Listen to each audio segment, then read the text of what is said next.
ইজতেমার আখিরি মোনাজাতে অংশ নিতে মুসল্লিদের পদচারণায় মুখর টঙ্গীর তুরাগ তীর। সেখানকার পরিস্থিতি জানাতে আমাদের সাথে সরাসরি যুক্ত হচ্ছেন আমাদের সহকর্মী আলিমুজ্জামান সাফওয়ান। সাফওয়ান, নিশ্চয়ই শুনতে পাচ্ছেন, ইজতেমা ময়দানে মুসল্লিদের উপস্থিতি কতটুকু দেখছেন, ইজতেমার সার্বিক চিত্রই বা কেমন দেখছেন জানাবেন।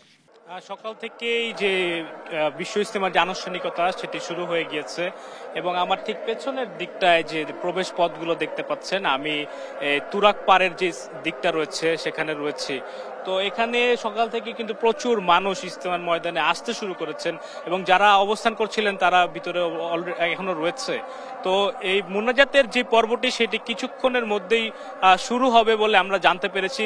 যেহেতু আগামীকালকে আরেকটি পর্ব শুরু হওয়ার কথা রয়েছে, যেটি বিশ্ব ইজতেমার দ্বিতীয় পর্ব, তো খুব দ্রুত সময়ের মধ্যেই বিশ্ব ইজতেমার যেই সর্বশেষ আনুষ্ঠানিকতা আখেরি মোনাজাত সেটি করার কথা রয়েছে।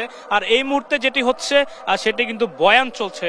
আজকে ফজরের নামাজের পরে পাকিস্তানের মাওলানা আব্দুর রহমান তিনি বয়ান শুরু করেন এবং তার বয়ানের তারজমা করছেন বাংলাদেশি মাওলানা আব্দুল মতিন, এবং সেটি কিন্তু এখানকার যারা মুসল্লিরা রয়েছেন তারা কিন্তু খুবই ধৈর্য সহকারে শুনছেন এবং সে অনুযায়ী তারা আমল করার চেষ্টা করছেন। তো সকাল থেকে আমরা দেখতে পাচ্ছি যে প্রচুর পরিমাণে মুসল্লি এই ইজতেমার ময়দানে এসেছেন এবং তারা অবস্থান করছেন এবং যে আখিরি মোনাজাতের যে প্রস্তুতি সেটি তারা সেরে ফেলেছেন। কিছুক্ষণের মধ্যে সেটি শুরু হওয়ারও কথা রয়েছে এবং সেটি কিন্তু পরিচালনা করবেন এই যে তাবলিগ জামাতের যে শীর্ষ মুরব্বী রয়েছেন মাওলানা জুবায়ের, তিনি এই মোনাজাতটি পরিচালনা করবেন। আর এর আগে থেকে গত যে দুদিন ইজতেমার ময়দানে যেটি ছিল, যে তারা এই যে দিনের দাওয়াত ইসলামের যে প্রচার সেটি কিন্তু তারা খুব মনোযোগ দিয়ে শুনেছেন এবং সেই অনুযায়ী আমল করার চেষ্টা করেছেন। অনেকে এখনো হয়তো সহি এবং শুদ্ধভাবে নামাজ পড়তে জানে না, তাদেরকে যে নামাজের যে শিক্ষা সেটি দেওয়া হয়েছে, পাশাপাশি আরো অন্যান্য যে আনুষঙ্গিক বিষয় রয়েছে সেগুলো কিন্তু তাদেরকে এখানে আমল করার জন্য দেওয়া হয়েছে এবং পাশাপাশি তাদের যে ভবিষ্যৎ যে জীবন সেটি তারা কিভাবে ইসলামের পথে নিয়ে আসবেন, কিভাবে সাজিয়ে তুলবেন, সেই দিক নির্দেশনা এখান থেকে দেওয়া হচ্ছে। এবং এখান থেকে আমরা যেটি জানতে পেরেছি যে আখিরি যে মুনাজাত রয়েছে সেখানে সারা বিশ্বের যে মুসলমান তাদের ঐক্যের জন্য তাদের এখান থেকে বিশেষ দোয়া করা হবে এবং বিশ্বের বিভিন্ন জায়গায় যে মুসলমানদের নিপীড়ন নির্যাতন সেটি এখান থেকে নিরসনের জন্য মহান আল্লাহর কাছে দোয়া করবেন বলে আমরা জানতে পেরেছি।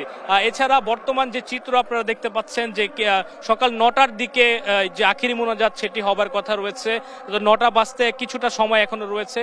তবে আমরা জানতে পেরেছি যে 9টার কিছুক্ষণ আগেই হয়তো এই বিশ্ব ইজতেমার যে আখিরি মোনাজাত সেটি অনুষ্ঠিত হতে পারে, তবে এখন পর্যন্ত সেটি নিশ্চিত করে বলা যাচ্ছে না। তো এই মুহূর্তে কিন্তু আপনারা রাস্তায় যে মুসল্লিদের ঢল সেটি দেখতে পাচ্ছেন এবং শুধুমাত্র ইজতেমার ময়দানই নয়, ইজতেমার ময়দানের আশেপাশে যে সড়কগুলো রয়েছে, ঢাকা আশুলিয়া মহাসড়ক এবং ঢাকা ময়মনসিংহ মহাসড়ক, সেটিও কিন্তু আসলে কানায় কানায় পূর্ণ হয়ে গেছে মুসল্লি দ্বারা। এবং সকাল 6টা থেকে আমরা জানতে পেরেছি যে আইন শৃঙ্খলা রক্ষাকারী বাহিনী ইজতেমার মাঠের আশেপাশে যে সড়কগুলো রয়েছে সেগুলো যান চলাচল নিয়ন্ত্রণ করার জন্য রাস্তাগুলো বন্ধ রেখেছেন সাময়িকভাবে এবং মুসল্লিরা যারা আসছেন ইজতেমার ময়দানে তারা পায়ে হেঁটে কিন্তু প্রবেশ করছেন।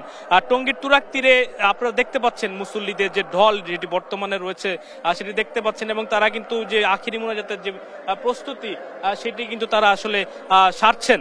তো কিছুক্ষণের মধ্যেই